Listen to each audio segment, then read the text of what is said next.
बारामतीतून एक भाऊक दावा समोर आलाय. कथित विमान अपघातापूर्वी अजित पवार आणि श्रीजित पवार यांच्यातील शेवटचा फोन कॉल चर्चेत आहे. या कॉलमध्ये नेमकं काय बोलणं झालं हे श्रीजित पवार यांनी पत्रकार परिषदेत सांगितले. संपूर्ण राज्याचं लक्ष या प्रकरणाकडे लागलंय. पाहूया ही विस्तारित बातमी.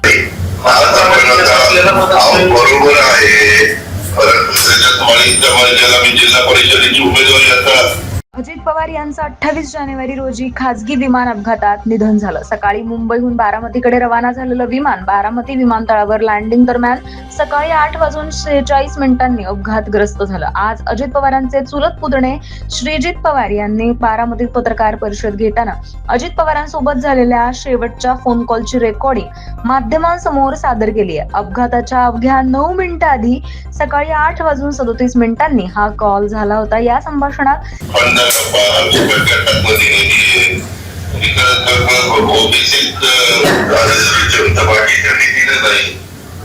जिल्हा परिषद निवडणुकीतील उमेदवारीचा विषय चर्चेत होता. सर्व जाती धर्मांना सोबत घेऊन चालायचं, सगळ्यांना न्याय देण्याचं काम आपण करतोय असं अजित पवार श्रीजित पवारांना सांगताना ऐकू येतं. माळी समाजाला जिल्हा परिषद उमेदवारी दिल्याचाही उल्लेख अजित पवारांनी या फोन कॉलमध्ये केल्याचं श्रीजित पवारांनी सांगितलंय.